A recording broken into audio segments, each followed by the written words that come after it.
Manatanteraka velakevitra rana devitra kosa nampitondraina ny lohahevitra hoe ny tiona FGM sy ny vanim-potoana ankehitriny ny ambarapeo Tranovato Anjanahary Martiora ny Atam toy izao ary ny fanazavan'ny filohan'izay Atam izay. Palmerabantsika rehetra mpanaraka ny vaovaon'ny MATV amin'izao ariva izao ao anatin'ny fotoam-pankalazana ny faharoapolo taona ny orenany ny amboarapeo Tranovato Anjanahary Martiora amin'ity taona 2024 ity. Anisan'ny ampisin'io amboarapeo voalohany indrindra ny fampianarana ny hira ny fiangonana.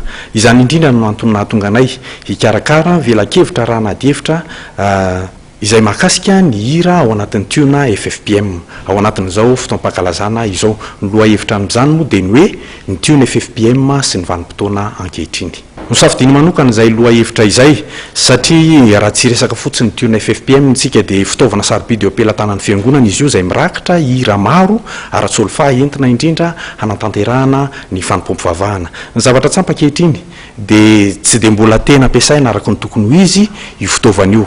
Eo amin'ny lafin'ny ara-teknika mahakasika ny hira ohatra dia misy ny hira tokony ahitsy ny fomba fihirana azy sy ny karazan-kira ampiasaina indray. Maro ny hira izay tsy mbola ampiasain'ny fiangonana na tsy dia mahazatra loatra ny olona ny mampiasa azy.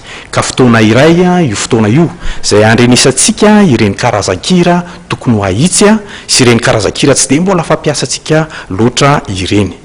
Raha tsy resaka fotsiny ny vinan'ny fiangonana Jesosy Kristy eto Madagasikara tsika dia anisan'ny vina tanterahan'ny fiangonana ny ampianatra hira ny vahoaka kristianina ireo hira tsy dia mbola fampiasa loatra ao anatin'io tiona io ary indrindrindrindra koa hanitsy ny hira izay misy fahadisoana ny fampiasantsika azy. Fiara-miasa iarahanay amin'ny Université Ravel Jaune FGM izay manana ny departemanta manokana momba ny mozika izy io ary indrindrindrindra koa andraisan'ny mpianatra ho mpitandrina avy ao amin'ny fakulté de théologie Ambatonakanga. Izany indrindra no antony nahatonga anay ny safidy hanatanterahana an'izy io ao amin'ny FGM Tranovato Ambatonakanga izay fiangonana manana manokana ny tantarany eo amin'ny sahan'ny FGM ary indrindra koa fiangonana eto avotoerana mba ahazon'ny olona manamora ny fanatrehana izany fotoana izany.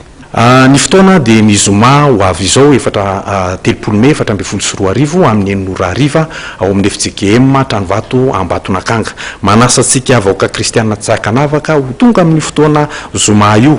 Asaina manokana isika mpiandraikitra ny hira, isika mpampianatra ny hira any anivon'ny fiangonana tsirairay avy any satria io ny fotoana mba ahazoantsika manavao indray ny fampiasantsika io tiona FFPM io mba ho fiderana sy fanomezam-boninahitra an'Andriamanitra.